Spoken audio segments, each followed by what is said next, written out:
नमस्कार, मी संतोष सुतार आणि आपण पाहतात सीएल माझा. महाराष्ट्र एकीकरण समितीच्या विविध प्रलंबित मागण्याबाबत आज उत्पादन शुल्क मंत्री तथा सीमाप्रश्नी मंत्रिमंडळ उपसमितीचे समन्वयक मंत्री नामदार शंभूराज देसाई यांच्या अध्यक्षतेखाली सह्याद्री अतिथीगृह येथे आढावा बैठक संपन्न झाली. या बैठकीत महाराष्ट्र एकीकरण समितीचे शिष्टमंडळ व संबंधित अधिकाऱ्यांच्या उपस्थितीत सीमावर्ती भागातील मराठी भाषिकांच्या मागण्याबाबत सविस्तर चर्चा करण्यात आली. या प्रश्नी सीमा प्रश्नाविषयी कायदेशीर बाबी, सीमावर्ती भागातील मराठी भाषिकांसाठी आरोग्य योजनांचा लाभ, द्विभाषिक अधिकारी नियुक्ती याबाबत सविस्तर चर्चा करण्यात आली.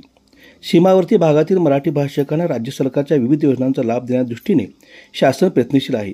मागील बैठकीत निर्देश दिल्यानुसार सीमावर्ती भागातील 865 गावांमध्ये मराठी भाषिकांना महात्मा फुले जन आरोग्य योजना, मुख्यमंत्री वैद्यकीय सहाय्यता निधी या योजनांचा लाभ मिळवण्यासाठी तहसीलदार दर्जाचा अधिकारी नियुक्त करण्यात आला असून त्याचे कार्यालय चंदगड तालुक्यातील शिनोळी येथे असणार आहे.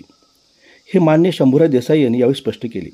तसेच कायदेशीर पातळीवर लढा देण्यासाठी समन्वयक मंत्र्यांचे शिष्टमंडळ दिल्ली येथे जाऊन नियुक्त केलेल्या वकिलांच्या बरोबर चर्चा करणार आहे. शिवाय सीमावर्ती भागात नागरिकांचे प्रशासनातील काम जलदगतीने होण्यासाठी मराठी भाषा समजणाऱ्या दुभाषी अधिकाऱ्यांची नियुक्ती करण्याबाबत कर्नाटक शासनाला पत्र देण्यात येईल. तसेच महाराष्ट्र कर्नाटक सीमाप्रश्नी सर्वोच्च न्यायालयात महाराष्ट्र ताकदीने लढणार असून त्यासाठी आणखी वरिष्ठ वकिलांची नियुक्ती करण्यात येईल असेही मान्य शंभूराज देसाई यांनी याप्रसंगी सांगितले. महाराष्ट्र कर्नाटक सीमा भागातील मराठी भाषिक नागरिकांचे विविध प्रश्न सोडण्याच्या दृष्टीने राज्य शासन कटिबद्ध आहे. या प्रश्नी माननीय मुख्यमंत्री एकनाथजी शिंदे अतिशय संवेदनशील असून त्यांच्या नेतृत्वाखाली महाराष्ट्र शासन सीमावर्ती भागातील मराठी भाषिकांच्या पाठीशी खंबीरपणे उभे आहे असा विश्वास माननीय शंभूराज देसाईंनी यावेळी व्यक्त केला.